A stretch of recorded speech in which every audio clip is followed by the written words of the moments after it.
Halo, assalamualaikum warahmatullahi wabarakatuh. Ketemu lagi dengan Bagus Juan Maulana SKM dalam video tutorial perawatan luka modern.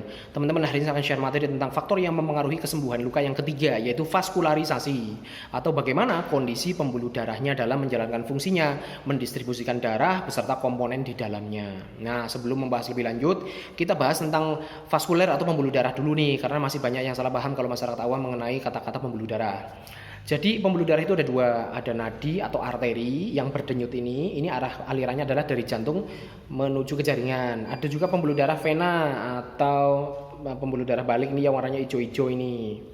Nah, masyarakat awam biasanya menyebut ini dengan otot gara-gara ada istilah Gatot Kaca, otot kawat balung wesi. Itu keliru guys. Jadi ini pembuluh darah vena namanya, arahnya dari jaringan menuju ke jantung. Yang namanya otot itu bukan ini, otot itu sama dengan daging, ini dagingnya. Kalau Anda makan sate Idul Adha itu daging merah sama dengan otot, daging ya otot, ini pembuluh darah. Oke guys. Oke, bagaimana sih peran pembuluh darah atau vaskularisasi dalam menyokong kesembuhan luka? Wah, penting sekali guys. Ya, mulai dari awal nih, misalkan terjadi luka, lalu ada perdarahan. Nah, terus bagaimana mekanisme tubuh untuk menghadapi perdarahan tersebut? Kan juga harus membutuhkan distribusi agen-agen untuk hemostatis atau pembekuan darah. Siapa yang mendistribusikan agen-agen pembekuan darah itu? Kalau bukan dari vaskulernya, dari pembuluh darahnya. Ya, dari situ.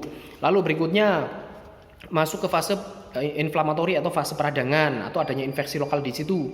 Nah, kalau ada infeksi lokal di situ kan otomatis banyak juga agen-agen antibodi pertahanan tubuh yang harus dialirkan ke situ untuk memerangi kuman yang ada di situ, untuk mengakomodir peradangan-peradangan yang ada di situ.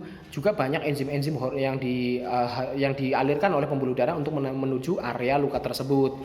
Nah, itu juga penting ya. Jadi kalau aliran darahnya tidak lancar ke situ bisa jadi inflamatori atau inflamasinya memanjang, infeksinya meluas gara-gara aliran darahnya nggak nyampe ke sana gitu.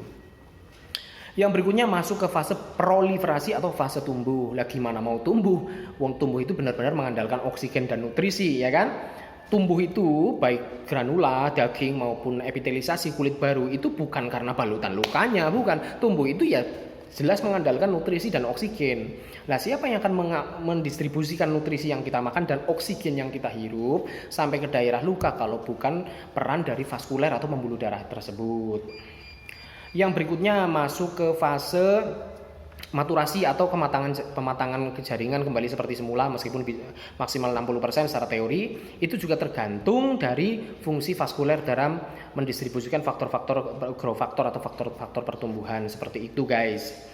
Nah, kondisi-kondisi seperti apa sih vaskuler itu kok bisa mempengaruhi kesembuhan luka? Nah, jadi gini guys, ada beberapa penyakit tertentu ya, misalkan kayak kencing manis yang sudah sangat populer, itu terjadi kerusakan di lapisan intima pembuluh darah sehingga terjadi angiopati atau kematian pembuluh darah. Atau misalkan penyakit-penyakit tertentu, misalkan dari gumpalan lemak, gumpalan minyak dan sebagainya atau trombus istilahnya ya, itu bisa menghambat pembuluh darah karena pembuluh darah itu kecil-kecil guys. Jadi kalau yang namanya nadi ini berdenyut, ini kan memang di sini besar dan elastis.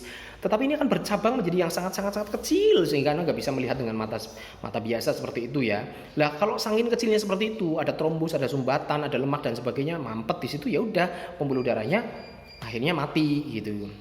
Atau penyakit-penyakit tertentu deh, misalkan kayak burger disease, orang yang kebanyakan rokok dari setelah merokok terus-menerus menaun, itu juga risiko terkena burger disease. Burger disease itu juga terjadi kematian pembuluh darah yang kecil-kecil tersebut sehingga adanya sumbatan seperti itu, nutrisinya nggak sampai ke ujung-ujung, akhirnya di ujung-ujung kaki, ujung-ujung jari itu terjadi kematian jaringan, tiba-tiba di sini menghitam dan sebagainya.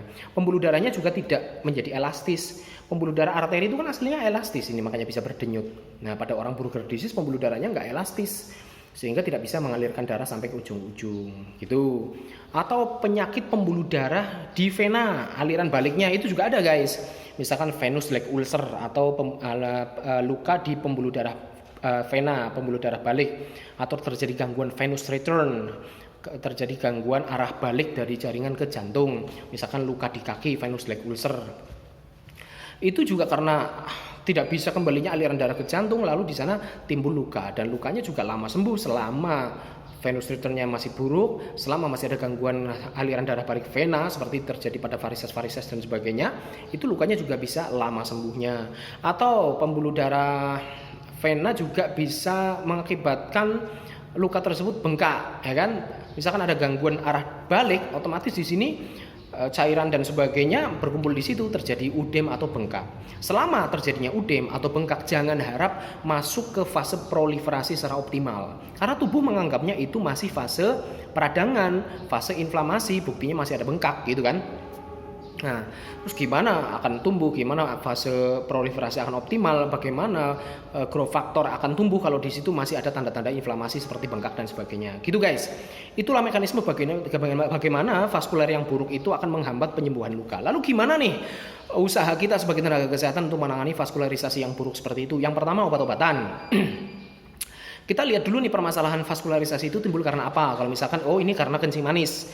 Karena kencing manis sehingga terjadi angiopati atau kematian pembuluh darah. Nah, solusinya ya kencing manisnya diobati. Makanya kalau di klinik Monas itu kan ada dokter dan sebagainya untuk menangani penyakitnya, memberikan obat kencing manisnya dan sebagainya. Kalau Anda perawat yang praktek mandiri ya harus merujuk ke dokter umum atau ke dokter spesialis. Pasiennya dirujuk untuk mendapatkan pengobatan diabetesnya ya. Jadi penyakitnya juga harus diobati.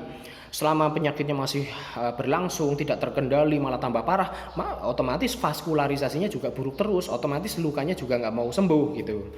Yang berikutnya, selain mengobati penyakit penyebabnya atau penyakit penyerta atau pemicunya, vaskuler itu juga bisa diobati, yaitu dengan obat-obat vasodilatator atau yang membuka pembuluh darah atau menambah elastis pembuluh darah, alias membuka jalannya pembuluh darah tersebut ya. Jadi pembuluh darahnya diperlebar menggunakan obat-obat tertentu seperti itu ada, seperti silostazol dan sebagainya. Itu juga perannya seberapa persen itu tergantung juga ya. Ada tergantung kondisi pasiennya seperti apa, critical damage-nya seperti apa, usianya juga seperti apa, penyakit penyertanya yang lain seperti apa. Kalau vaskularisasi dipaksa dibuka menggunakan obat seperti itu, tetapi penyakit yang lain, penyakit penyertanya masih ada, tidak terkontrol ya sulit juga seperti itu. Lalu masalah pembuluh darah itu ditangani dengan cara perlakuan mekanik dari luar, misalkan menggunakan neuromuskular stimulator seperti alat yang berdenyut yang ditempelkan di betis. Nah, itu di klinik Monas juga ada. Itu sengaja untuk memberikan stimulan, memberikan rangsangan saraf ya buatan, lalu otot itu akan meresponnya menggunakan sebuah denyutan kontraksi ya, dengan berkontraksi seperti itu. Denyut itu untuk tujuannya apa ya? Ada dua, tergantung apakah itu alatnya untuk pembuluh darah arteri atau vena. Jadi sama-sama denyutnya tetapi level kedalamannya itu beda, otot yang agak superficial atau otot yang dalam. Kalau otot yang agak superficial itu berarti untuk merangsang pembuluh darah vena balik. Kalau ototnya agak dalam itu untuk merangsang aliran darah arteri, seperti itu guys. Nah, terus cara lain untuk menangani vaskularisasi yang buruk itu adalah dengan senam. Dengan senam secara aktif pasiennya dianjurkan untuk melakukan senam. Seperti misalkan di penyakit sebelum adanya luka, pasien-pasien diabetes atau pasien dengan kencing manis, kami juga menganjurkan untuk melakukan senam aktif. Itu kalau misalkan sudah terjadi luka, itu juga dianjurkan untuk melakukan senam aktif, tetapi kalau sudah masuk fase proliferasi atau fase tumbuh. Jadi kalau masih tahap infeksi, inflamasi, ya itu nggak boleh banyak bergerak dulu. Malah justru kalau kebanyakan rangsangan mekanik seperti itu sengaja dikontraksikan, ya otomatis infeksinya akan tambah besar, inflamasinya akan memanjang, ya kan? Jadi kalau tahap inflamasi jangan terlalu banyak perlakuan mekanik. Tapi kalau sudah masuk ke fase proliferasi atau fase tumbuh, nah disitulah justru membutuhkan aliran darah lebih lancar.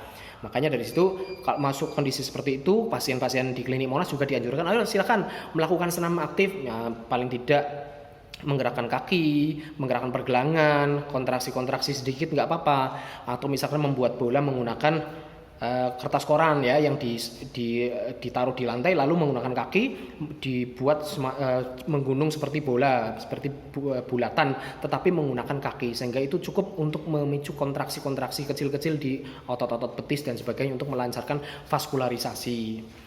Gitu guys, itulah upaya-upaya yang dilakukan untuk melancarkan vaskularisasi.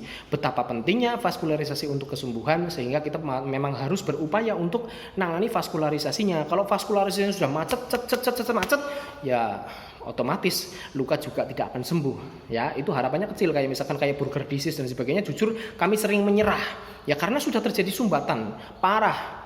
ya, sumbatan yang memang sudah benar-benar aliran darah ke sini oksigenasinya sangat buruk, saturasi oksigennya sangat buruk, lah gimana itu akan terjadi kesembuhan. Nah, kalau kasus-kasus seperti ini ya justru kami akan merujuknya ke spesialis bedah atau bahkan lebih tinggi lagi ke bedah-bedah vaskuler, karena itu urusannya adalah bedah yang bukan biasa, tetapi membedah pembuluh darah itu juga ada spesialisasinya tersendiri. Gitu guys, semoga bisa mencerahkan masalah vaskularisasi yang berkaitan dengan kesembuhan luka. Terima kasih. Assalamualaikum warahmatullahi wabarakatuh.